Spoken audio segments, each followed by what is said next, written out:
To those of you who have followed me and this channel over the years, I want to say thank you.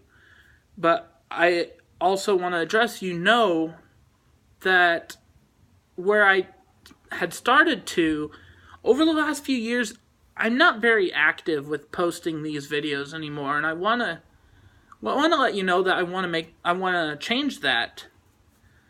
But a lot of times, yes, life gets in the way, my job gets in the way, Johnny Cadillac's brilliant ring announcing gets in the way. But there's still times where I go and I watch wrestling as a fan, and I see something come up, whether it's an announcement or certain matches, or the great Chris Jericho's Rockin' Wrestling Rager at Sea, that make me say, I really want to just record my thoughts. And as most of you know, I just recorded a video yesterday.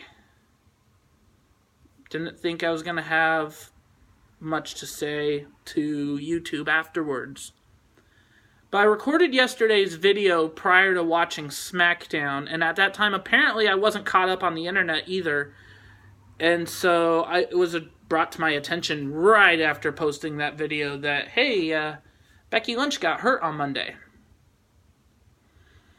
And something else happened on Smackdown last night that I want to address as well, going into this Sunday's Survivor Series pay-per-view.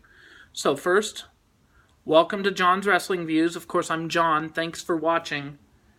And second, I just have one simple question for WWE going into this Sunday's Survivor Series after watching SmackDown last night. And that simple question is, are you bloody insane? I get it that I don't know where their direction is with Daniel Bryan right now. I'm going to watch it.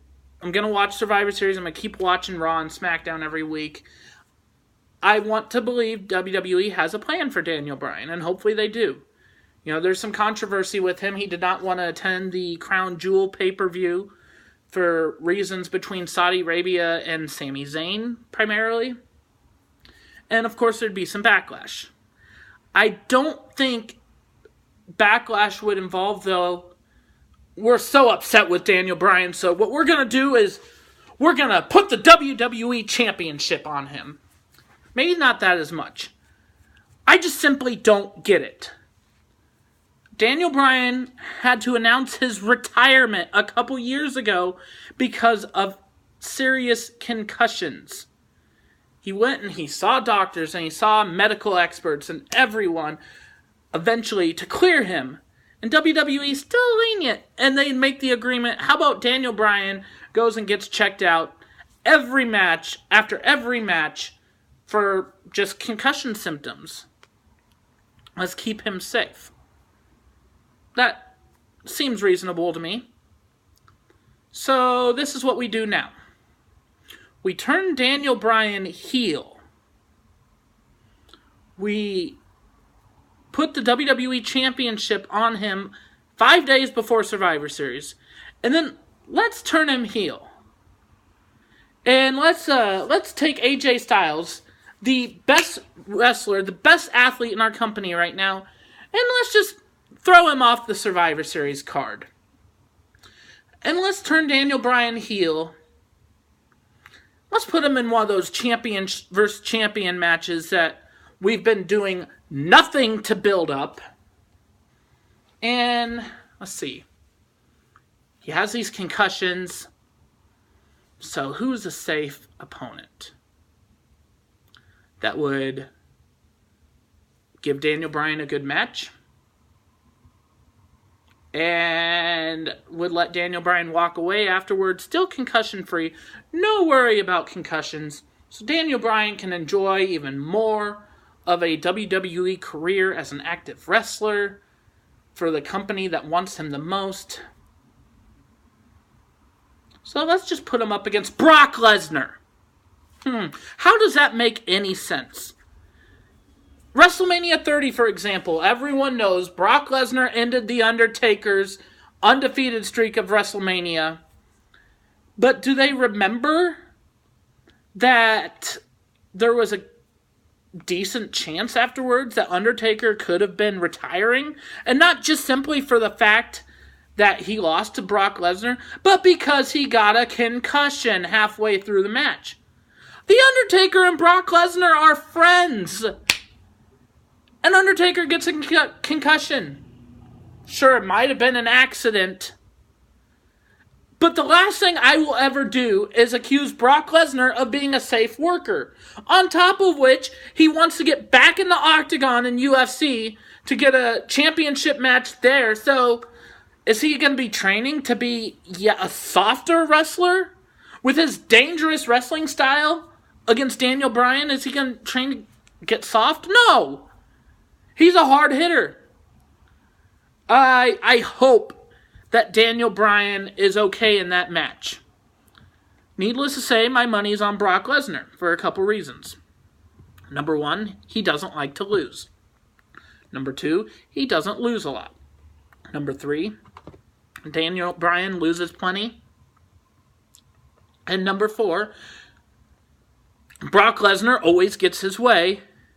And number five, there's a bigger storyline going on between Daniel Bryan and AJ Styles. So again, let's just ignore this because we got to do a champion versus champion match at Survivor Series, one of the big four pay-per-views of the year. So let's tell a little bit of a story with AJ Styles and Brock Lesnar. They faced each other last year. One of the best, if not the best, Brock Lesnar match since he's been back in WWE after WrestleMania 28. And so let's just scrap all that and let's put Daniel Bryan in, because we're telling a big story with Daniel Bryan and AJ Styles. On top of which, one of the main events of this big pay-per-view, you know what, let's go ahead and turn Daniel Bryan heel. So then we have heel Daniel Bryan versus heel Brock Lesnar.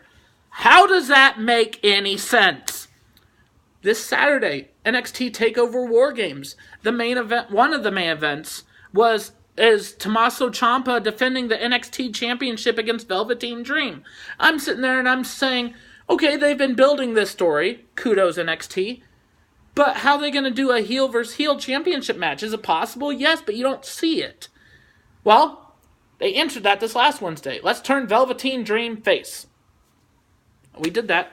Do you really see Brock Lesnar turning face in the 5 days between now and Survivor Series?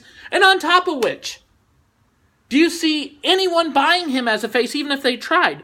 No! It's going to be heel Brock Lesnar versus heel Daniel Bryan, while WWE paints this bigger picture of post-Survivor Series when Brock Lesnar does nothing and Daniel Bryan works with AJ Styles. Could be fun.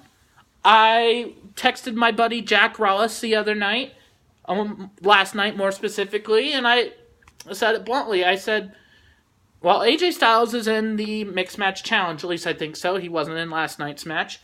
And so I say Daniel Bryan holds the WWE Championship as long as he doesn't either die or as long as he doesn't get a concussion between now and then. Daniel Bryan holds the WWE Championship until WrestleMania. Maybe put him on TLC or Survivor Series against somebody like Rey Mysterio or Jeff Hardy. AJ Styles and Charlotte win the Mixed Match Challenge. And I don't know if I see entry number 30 of each Royal Rumble winning the Royal Rumble matches. But from a standpoint of this, it makes sense that, well, there's another change from last night that I'll get to, but it makes sense AJ Styles, regardless if he wins Mixed Match Challenge, but there's a decent chance he will, goes on and wins the Royal Rumble match. And then it makes sense because then you do have good writing for AJ Styles and Daniel Bryan at WrestleMania. Because it's a WrestleMania main event worthy match, let's be honest here. So kudos there. But going into Sunday's Survivor Series, what? How? Come on, WWE, impress me. Because I'm just left scratching my head, wondering, what are you doing? Now, one thing that wasn't as much in WWE's control, shout out to Becky Lynch.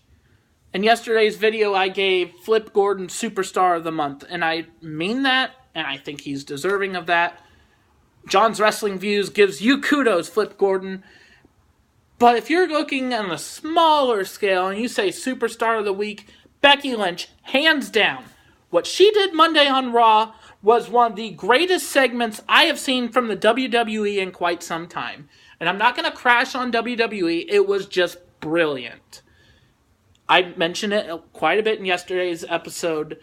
And it made me all the more excited for Becky Lynch and Ronda Rousey at Survivor Series. The one match that WWE did right going into Sunday. And I still stand by that. The unfortunate thing is, because of how awesome it is, it got violent. Nia Jax punches Becky Lynch during this huge altercation on Monday. Becky Lynch breaks her face and has a severe concussion. In turn, cannot compete this Sunday. Again, let's make that make sense. So Becky Lynch gets concussed. Oh no, what are we going to do? Oh, let's have the man who may have the most concussions under his belt in WWE, Daniel Bryan, go up against Brock Lesnar. Again, how does this make any sense? Besides that, though, enough with that. You feel for the situation, and Becky Lynch is doing everything right in the situation. She's cutting these amazing promos even still. They are clearly still going forward with a Becky Lynch-Ronda Rousey rivalry. My suggestion, make it WrestleMania. The thing is, they were talking about it being Ronda Rousey and Charlotte at WrestleMania. Well, if you're going to give Ronda Rousey a singles match like you've been advertising for Survivor Series, Becky Lynch gets hurt. There are 3 or 4 women that I think make any sort of a suitable replacement for Becky Lynch against Ronda Rousey. You have Naomi, which she's gotten a lot better over the years, but no. Big pay-per-view. The one story you did right, don't replace Becky Lynch with Naomi. Makes no sense. Sonya Deville, incredibly underrated, huge, bright future ahead of her if WWE uses her right. I would love to see Sonya Deville and Ronda Rousey this Sunday. But from a right now standpoint, again, doesn't make sense. Asuka. A year ago, this would have been the perfect scenario for a replacement here. Asuka was undefeated. She was unbeatable. She's dominating her opponents every week. Let's put her against Ronda Rousey. Brilliant. Nowadays, not so much. Asuka makes no sense for that match now because WWE, once she got to the main roster, she was dominant and then she got soft. Not her fault, but whatever. Charlotte is the only other person that makes sense, and quite frankly, out of the Smackdown women, she makes the most sense to face Ronda Rousey. This was a match WWE's talking about doing for the main event of WrestleMania 35. I don't see it happening at WrestleMania now because they're going to go and they're going to steal the show this Sunday at Survivor Series. I still believe that. So props to WWE there. Here's my suggestion. There needs to be a replacement for Charlotte in the 5-on-5 women's match now. So maybe Mandy Rose, because she was the only one who had some sort of segment, say, last week on SmackDown. But to me, of the women who's left, put in Nikki Cross. I'm not sure if last week was her main roster call-up, especially because we haven't seen her on main roster TV since then. But she is the one that makes the most sense. Put Nikki Cross in this 5-on-5 match. Regardless if she wins or gets pinned, it makes most sense. WWE, please listen to me. Watch this video and listen to me. So those are my concerns right now. Going into this Sunday, again, I'm going to watch Survivor Series. I'm going to hope for the best. And I'm watching for Charlotte and Ronda Rousey to steal the show. Bring Becky Lynch back. Especially if she has to drop the title. Put her in the Royal Rumble match. Let her win the Royal Rumble. Please give me Becky Lynch and Ronda Rousey at WrestleMania. The pay-per-view where hopefully WWE builds all their stories right going into it, and then maybe they could steal the show that night, because it's still a new idea. They haven't faced each other yet. That's my suggestions. In the meantime, I promise I will do my best to give you another video very soon. Thank you for watching. I'm John.